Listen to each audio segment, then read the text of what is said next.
Творчество – то, чем я живу. Что хочется излучать постоянно, без переключения на бытовые истории. Когда я поступала, моя мама мне сказала: ты же знаешь, что ты будешь получать маленькую зарплату? Я говорю: да. Она говорит: ты готова к этому? И я говорю: да. Ну иди.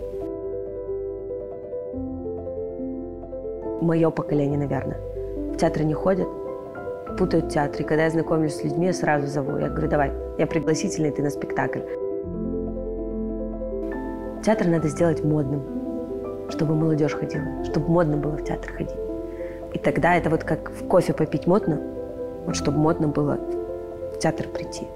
Трепетная Джульетта, красавица Тамара, смелый шут, Корделия, дочь короля. Вечные темы любви, борьба добра со злом, отцы и дети. Спектакли, в которых играет молодая актриса осетинского театра Амина Акацева, как будто заранее обречены на зрительскую любовь и успех. Актриса считает, что ей повезло. Она встречает правильных людей, попадает в смелые проекты талантливых режиссеров. Невероятная харизма, сила духа и решительность, которыми наделены ее героини, не чужды и самой актрисе. Театр не только отражает жизнь, но и является зеркалом души человека с ее пороками и безусловной любовью, считает Амина Акацева. Я когда-то сказала, что хотела бы сыграть Анну Каренину. Мне была очень интересна психология забитой любовью женщины. Мне было интересно бы покопаться в этом, как женщина, опять же, ради любви всю свою жизнь перевернула с ног на голову. И в итоге, настолько не выдержав это все осуждение и этой боли, потери, наверное, какого-то оскорбления, что должно повлиять на человека, чтобы он покончил жизнь самоубийством? Какие струны должны были быть задеты, чтобы жизнь опостылила? Сейчас я бы хотела больше характерных ролей. Все хочу играть, хочу все попробовать, хочу все прям попробовать. Я не хочу ставить рамки. Многие творческие люди испытывают страхи и сомнения в своем таланте. Они часто критикуют и подвергают сомнению плоды своего труда. Так было и у Амины. Однажды, на 2-м курсе театрального факультета СОГУ, она хотела бросить учебу и заняться флористикой. Прекрасная профессия. Но вмешалось ее величество – судьба. К 3-му курсу Гиви Давидович Валиев поставил нам «Ромео и Джульетту», студенческий спектакль.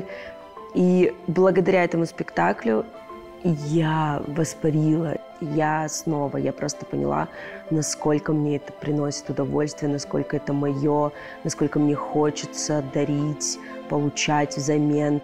Вот эти вот в конце спектакля хлопки, они издают такую энергию, которую вот ты ее сейчас выдал зрителю, а потом вот этот хлопок и вот это еще большее возвращение этой энергии. И вот это какие-то бывают, хотя мне всегда бывает очень неловко и неудобно, я всегда как-то вот так выхожу на поклон.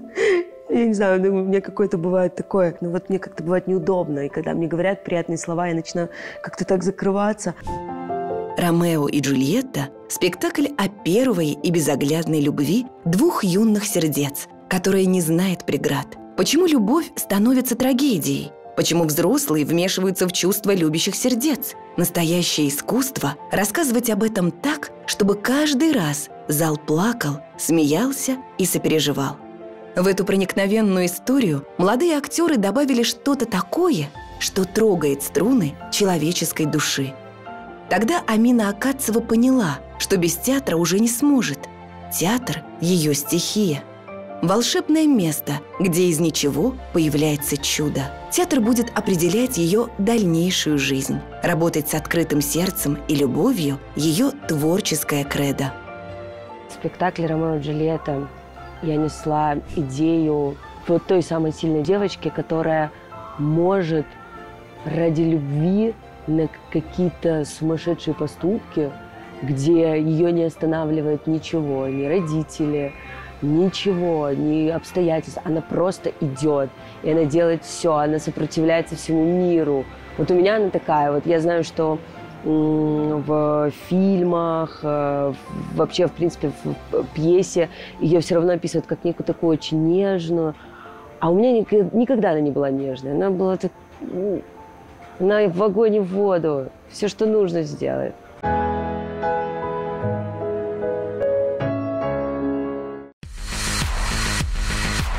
Почему какие-то спектакли живут, какие-то нет? Режиссеру очень важно попадать в болевые точки, то, что сейчас болит.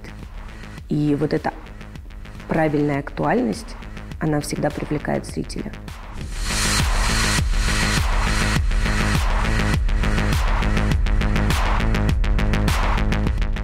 Роль Корделии и Шута в спектакле «Король Лир» – одна из ярких в творческой биографии актрисы. Шут становится проводником мыслей и страхов Лира, их глашатаем, единственным, кто имеет право говорить правду в лицо королю. Шут выступает голосом здравого смысла, открывает Лиру глаза, просвещает, срывает с его глаз повязку. Король Лир – это тема родителя, отцов и детей, власти и свободы. Но это скорее про очень сильную любовь дочери к отцу, абсолютное непонимание его поступков и абсолютное непонимание, как ее сестры могут не любить отца, который дал им все, начиная там от какой-то золотой ложечки, заканчивая всем. Мне кажется, у этих женщин было все. Но почему-то они выбрали путь отринуть отца, а не принять его со всеми его заморочками.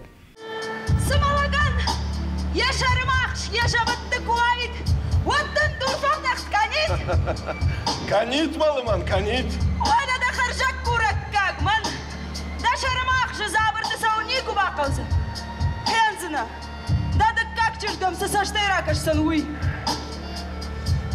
Я думаю, что режиссер этим образом хотел донести, что все мы шуты, но не каждый может говорить правду, особенно очень близкому человеку. И так как у меня Корделия – это одна роль шутом, где Корделия переодевается и разговаривает с отцом. Шут – это единственный человек, кто может говорить правду королю, правду, сказать: да ты простофиля, ты как мог свое государство разделить и раздать, кому? Я про образы шутов искала среди своих друзей, когда люди своими шутками очень колкими пытаются задеть человека и перевести это на юмор. И у меня есть такой друг, я говорю: вот ты, с тебя будем брать шута. Мир управляется из детской, как точно обо всех было сказано. Детская Амины Акацевой была прекрасной, в ней царила любовь. Бабушка, которая души не чаяла во внучке, с упоением слушала стихи и отрывки из сказок, восторженно хлопала Амине и прочила ей будущее народной артистки. Я была очень артистичная. Все пророчили мне судьбу народной артистки, видимо. Такая веселый маленький ребенок, бегает, что-то все время, стихи какие-то читает. Бабушка все время ставила меня на стул. И давай, весь новогодний концерт. И я за всех зверей, за всех людей, все, кто в сказке были, за всех отыгрывала им на Новый год. В 18 лет у девушки был выбор – журналистика или театр. И она выбрала последнее. Амине тогда казалось, если не поступит, то жизнь закончится. Сегодня каждый выход к зрителю волнителен. Наши зрители, они родные, говорит Амина. Их поддержка чувствуется каждый раз, когда выходишь на сцену. Актриса старается отдавать частицу тепла, заряжать эмоциями, воодушевлять людей. Магия театра – что-то неуловимое, тонкое, мимолетное. Это замирание зрительного зала. Это то, без чего очень легко можно жить, пока ты ее не ощутил. Но ощутивший ее будет искать ее вновь и вновь, делится мыслями молодая актриса. В «Короле Лире» у нас есть сцена бури, падаю на коленки там как-то. Сносит от усталости, от ветра, бури, вот этого всего. Я никогда на сцене не чувствую боли. Я могу просто на следующий день посмотреть на свои колени, у меня там вот такие синяки. Я не чувствую в этом моменте. Или там мне кто-то говорит: на тебя там в той же буре там не упала балка. Я говорю: да даже если упала, я бы, наверное, не почувствовала. На сцене боль не чувствуется. Ты болеешь, когда ты выходишь на сцену, ты снова здорова. Это вот магическое место какое-то.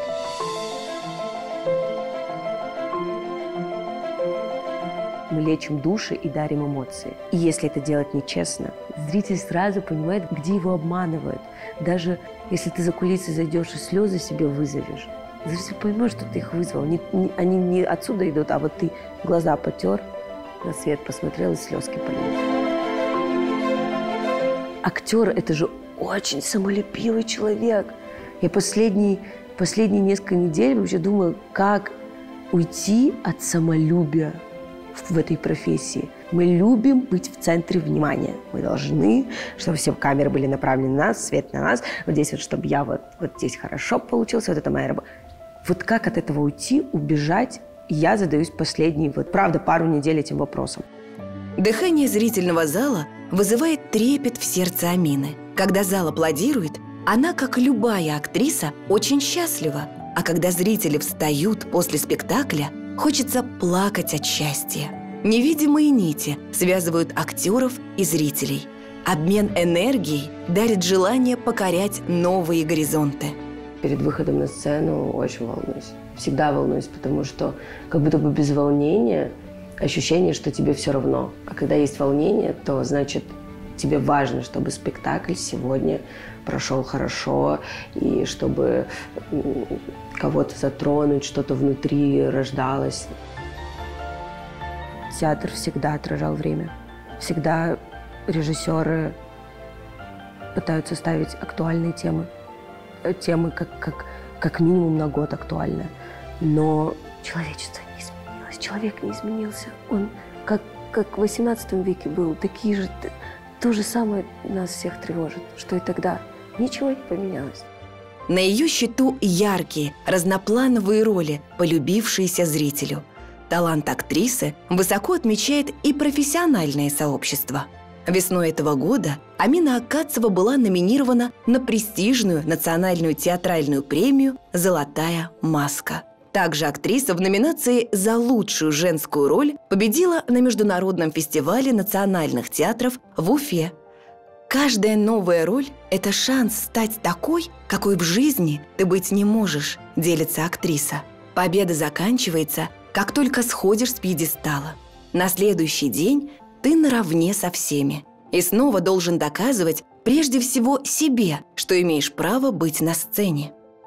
Мне такая гордость и радость, что наш театр, мой педагог, учитель, да, один из педагогов, такую большую награду для Осетии.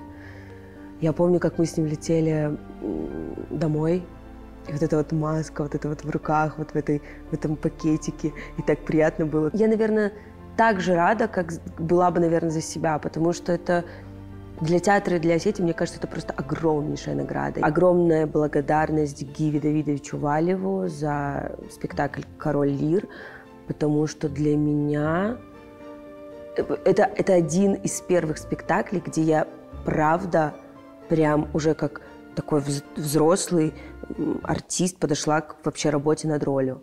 Алан Альбегов, «Король Лир».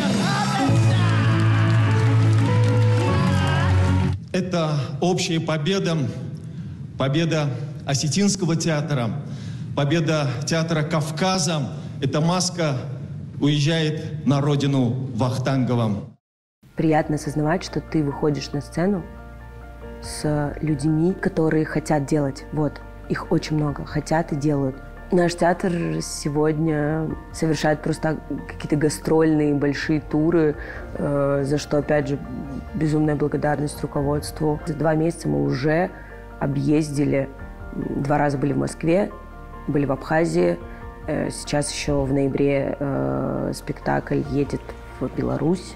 И это так классно, круто, что мы путешествуем, гастролируем, что мы здесь даем стационарные спектакли, что мы...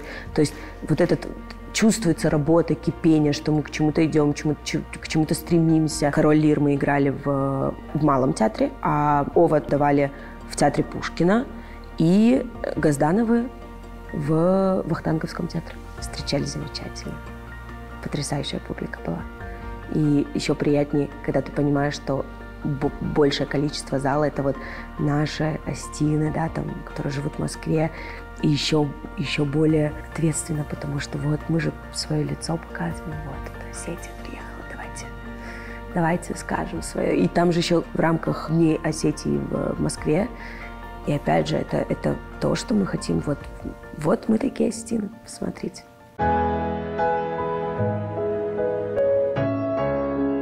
Ну, Амина – это отдельная история, крайне интересная. Амина смогла заявить себя, при том, что она, Господи, ведь такая маленькая, субтильная. Там такая сила воли у девочки. Там такое понимание жизни. И вот этому педагог научить не может. Это уже вот только она сама. И вот чтобы я не смотрел, я все это вижу. Допустим, демон, когда она стоит с кинжалами, стоит и смотрит в зал. Мурашки по телу.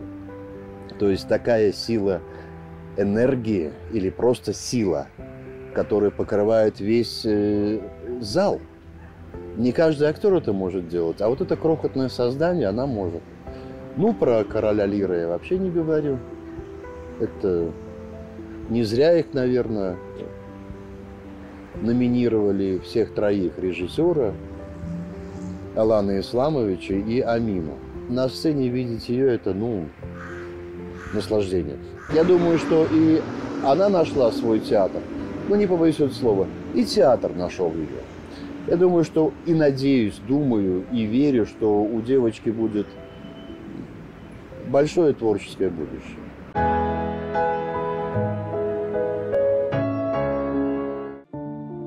Национальный театр – это язык и традиции. Люблю свою профессию за то, что могу быть разной. Культурный человек – это тот, кто любит жизнь во всех ее проявлениях. Если бы в моей жизни не было творчества, она бы была серой, не цветной. Главная причина, почему я выбрала возможность работать в театре – это трогать души людей. Задача искусства сегодня – делать нас лучше. Истинно просто жить, наблюдать, хотеть что-то делать, вставать утром, смотреть на солнышко. Я солнышко больше люблю, чем плохую погоду. Впереди лучшие роли, аплодисменты, влюбленности, разочарования, новые смыслы. Амина Акацева только в начале большого творческого пути. И если судьбу певца решает репертуар, а актрису определяют роли, то пусть ей очень повезет. А пока правила жизни молодой актрисы невероятно просты. Говорить, не обвиняя, отвечать, не споря, верить, не сомневаясь, прощать, не упрекая, делать, не жалуясь. Вот эта борьба поколений, отцов и детей во всех, мне кажется, коллективах и вообще во всех сферах жизни. И в нашей это тоже так же. У нас разные понятия о профессии. Мы по-разному о ней знаем, мы разное видели, мы с разными людьми работали. И мы уже там, например, для меня спектакль, который ставится там за месяц, это хорошо. А для кого-то спектакль должен рождаться много месяцев. Он должен прям хорошо, то есть вот это мясо, оно должно долго вариться, томиться. Нет, быстро, раз, пошли. Как будто работа должна для меня. И вот сложно. Я желаю театру любить и пробовать новое, давать возможность новому случиться. Как только мы даем возможность, неважно, хорошо это будет, плохо это будет, дать новому случиться. И пойдет так, как пойдет. Я желаю нам вот шаги вперед постоянно делать, постоянно искать, работать. Мы век уже цифровых технологий. Мы уже видели, как в кино, там где-то в небе что-то взрывается, кто-то откуда-то летает. И из-за того, что мы, привыкшие к кино, которое строится на компьютерных графиках, нам хочется, чтобы в жизни, в театре происходило то же самое. И сегодня нужно еще, нужно делать его современным для глаза. То есть меня как-то спросили, а что, вот разве в театре важно, как выглядит спектакль? Не важнее, вот, чтобы мы говорили на одном языке со зрителем, вот, чтобы зрителя трогать? Все важно.